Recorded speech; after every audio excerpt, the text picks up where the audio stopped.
Here she comes. Okay, keep the last storyteller, okay?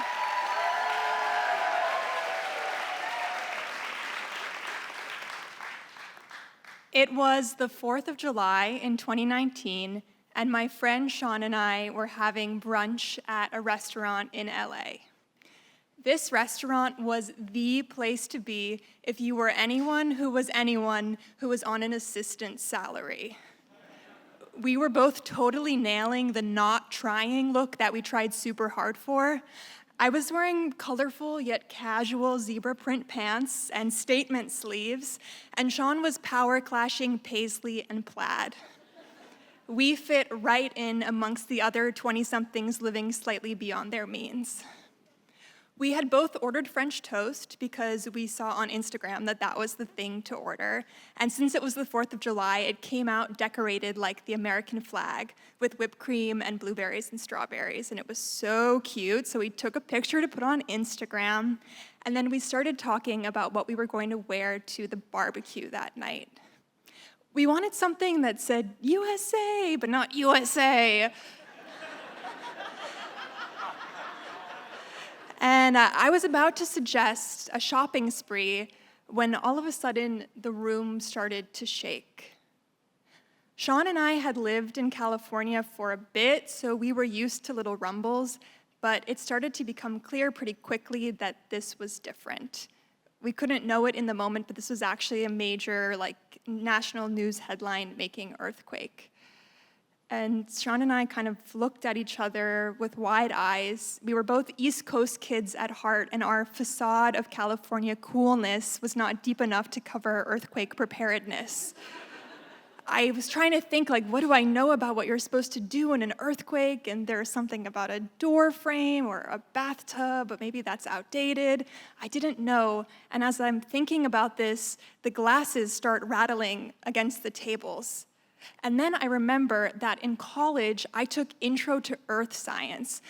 And I thought, maybe there's something there. And I start racking my brain for anything helpful. But the only thing I can remember is the mnemonic device for geological time periods.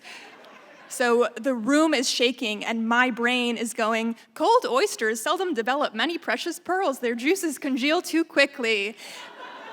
But this is not a time to be thinking about congealing oyster juice.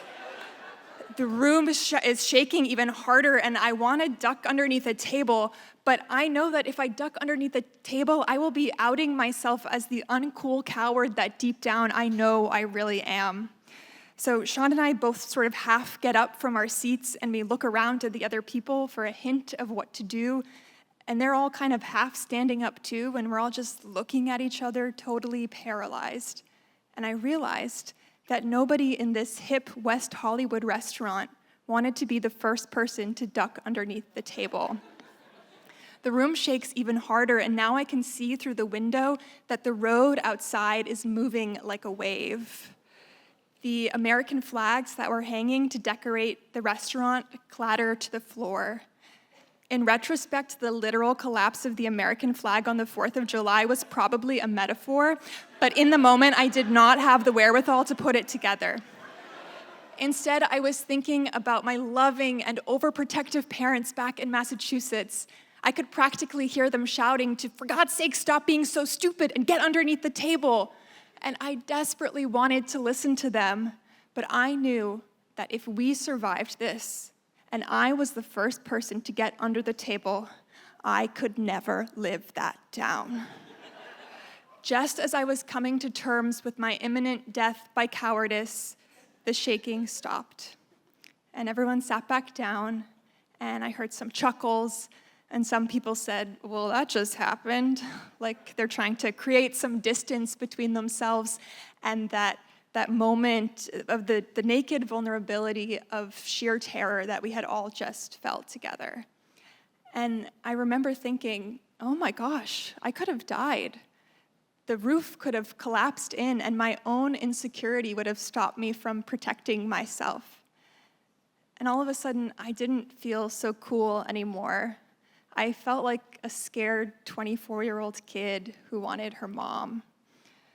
So I sat down and I was kind of shaking, and I turned to Sean and I said, Well, that was something. And I took a bite of my red, white, and blue French toast.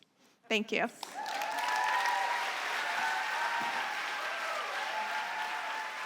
Hey, come on now, that's Sarah Rabinowitz.